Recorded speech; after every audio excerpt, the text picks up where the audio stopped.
Good morning, students. Class 7, Social Science, Chapter 3, Movements of the Earth. Here is the third video of this chapter. In this video, we will study about the next topic, plate movement.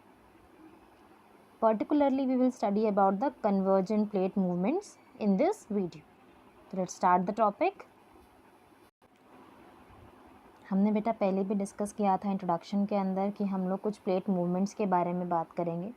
और जब हम लोग बेटा plate movements के बारे में बात करते हैं तो 3 टाइप्स के प्लेट मूवमेंट्स हैं। Plate movements, there are 3 types of plate movements, 3 different types हैं बेटा। फर्स्ट टाइप है आपका convergent, second is divergent, third one is transform.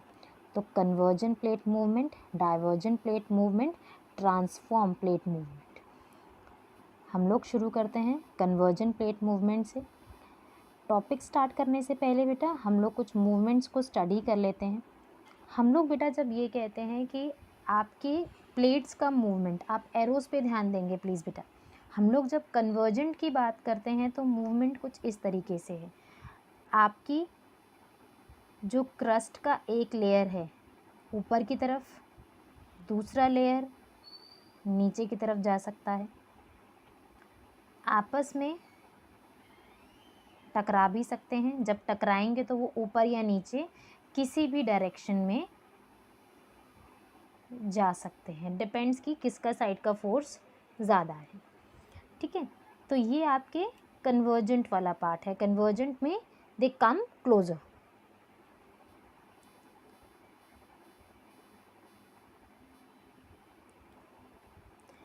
It occurs when 2 tectonic plates, बेटा ये जो मैंने आपको एरोज बना के दिखाए थे, प्लेट्स एक दूसरे के सामने आती हैं, ऊपर या नीचे की तरफ जा सकती हैं।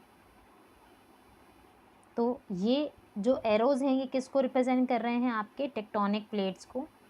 Move towards each other, arrows जो हैं एक दूसरे के सामने होते हैं। कोलाइड, कोलाइड मीन टू से टकराना। Due to the force of compression, compress हो रहे हैं, एक दूसरे की तरफ बढ़ रहे हैं, कोलाइड हो रहे हैं। तो ये जो पूरा फॉर्मेशन है ये बात किया जाता है कन्वर्जेंट प्लेट मूवमेंट के बारे में। व्हेन दीज प्लेट्स कोलाइड, जब ये प्लेट्स एक दूसरे से टकराती हैं, कोलाइड होती हैं, द रॉक लेयर, जो अपर पार्ट है बेटा क्रस्ट का of the earth, gets folded. कैसे, एक बार इमेज में देखते हैं। अगर बेटा आप ध्यान से देखते हैं इस फोटो को तो आपको ये दिख रहा है कि ये जो ऑरेंज वाला ब्राउन शेड में जो पार्ट है आपका, ये पार्ट आपका टकरा रहा है। एक पार्ट ऊपर की तरफ भी जा सकता है, दूसरा पार्ट नीचे की तरफ आता है। ये मूवमेंट किसी भी तरीके से हो सकता है। ठीक है, तो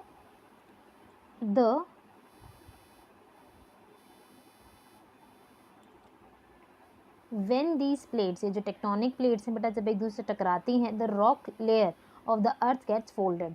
तो वो किसी ना किसी तरीके से, जैसे कि ऊपर की तरफ आ गई एक लेयर नीचे की तरफ चली गई, या दूसरी लेयर जो है वो नीचे की तरफ आ जाएगी, दूसरा लेयर ऊपर की तरफ चला जाएगा। तो इसे आप क्या कहते हैं? एक फोल्डिंग प्रोसेस है। ठीक है, लेयर्स क्या हो रही हैं? फोल्ड हो रही हैं आपस में। It results in the formation of fold mountains. जब आपके अर्थ के लेयर्स या स्पेसिफिकली क्रस्ट वाला पार्ट एक दूसरे से टकराता है, कोलाइड होता है, उससे कुछ पार्ट बेटा पहले तो फ्लैट था, पहले एकदम फ्लैट है, फिर अब कुछ पार्ट ऊपर की तरफ जा रहा है, कुछ पार्ट नीचे की तरफ जा रहा है। तो एक हाइट मेंटेन की जाएगी। ये हाइट बहुत धीरे धीरे करके ये जो कोलिजन है ये बढ़ता रहेगा, कोलाइड होता रहता है। ये हाइट जो है दोनों के बीच का जो डिफरेंस है वो बढ़ता चला जाता है, और एक टाइम पीरियड के बाद वो एक माउंटेन जैसी शेप लेने लगेगा। और ये जो प्रोसेस है बेटा, again this process is very very slow, it may take millions of years to complete the process. तो इस प्रोसेस को हम क्या कहते हैं? Folding. It result in the formation of the fold mountains.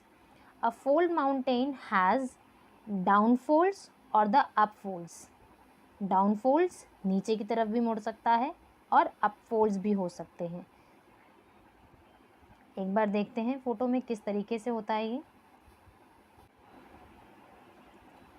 Mountains हैं, टेक्टोनिक प्लेट्स हैं ऊपर की तरफ और नीचे की तरफ टर्न हो रही हैं. अगेन नीचे की तरफ जा रही हैं. टेक्टोनिक प्लेट से बेटा किसी भी तरीके से डिपेंड करता है कि फोर्स कहाँ से आ रहा है, कितना ज़्यादा आ रहा है, उस पर डिपेंड करता है. तो जो पार्ट ऊपर की तरफ रहता है उसे आप एंटीक्लाइन कहते हैं. जो पार्ट नीचे की तरफ रहता है उसे आप सेंक्लाइन कहते हैं.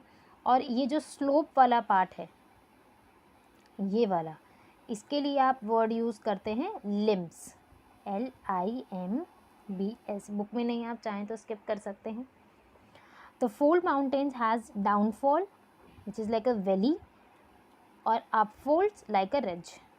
ठीक है, तो इसे सिंक्लाइन और एंटीक्लाइन की तरह प्लीज इसे आप लर्न कर लें.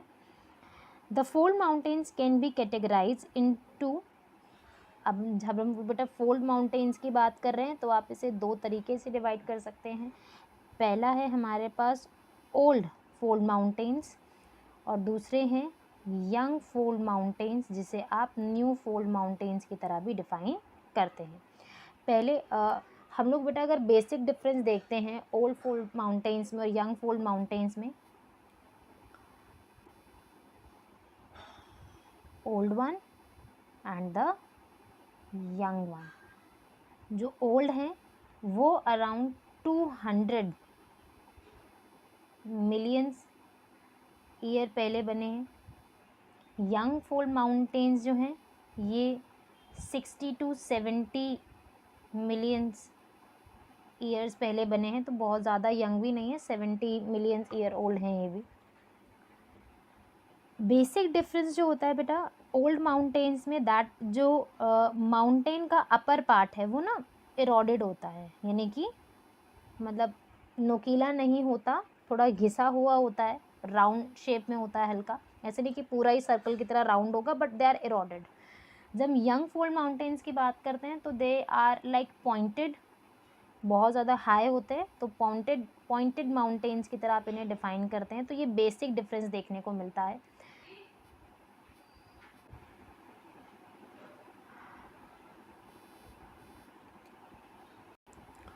Old fold mountains were formed about more than 200 million years ago. The mountains have been eroded. ऊपर से राउंड होते हैं, घिसे हुए होते हैं थोड़े से. ठीक है. अरावली हिल्स जो हैं राजस्थान में, यूरेशिया में, इनके एग्जाम्पल्स देखने को मिलते हैं. यंग फोल्ड माउंटेन्स जो हैं बेटा 60 to 70 मिलियन ईयर्स अगो बनाए गए हैं और पॉइंटेड होते हैं, पैरेलल रेंज में होते हैं. पैरेलल रेंज का मतलब है जैसे कि कुछ इस तरीके से आपके पास पैरेलल रेंज में देखने को मिलेंगे. और हिमालयाज़ और जो अल्प्स माउंटेन्स की जो रेंज है वो यंग फोल्ड माउंटेन्स में काउंट होती है. हम लोगों के लिए बेटा प्लेट्स मूवमेंट में इनकी डायरेक्शंस को याद रखना ज़रूरी है. और जब भी आप कन्वर्जेंट प्लेट मूवमेंट की बात करते हैं तो आपने याद रखना है दैट की प्लेट्स कोलाइड होती हैं, टकराती हैं and they move towards each other, एक दूसरे के आमने सामने आती हैं. तो ये बेसिक इंपॉर्टेंट चीज़ें जो आपने लर्न करनी है. तो इस वीडियो में हमने क्या देखा कि प्लेट्स 3 टाइप की होती हैं, convergent, divergent and transform. Convergent plate के अंदर हम लोग फोल्ड माउंटेन्स की बात करते हैं और फोल्ड माउंटेन्स को हम दो और आगे फर्दर पॉइंट्स में डिवाइड करते हैं, जिसको आप ओल्ड फोल्ड माउंटेन्स और यंग फोल्ड माउंटेन्स की तरह डिफाइन करते हो.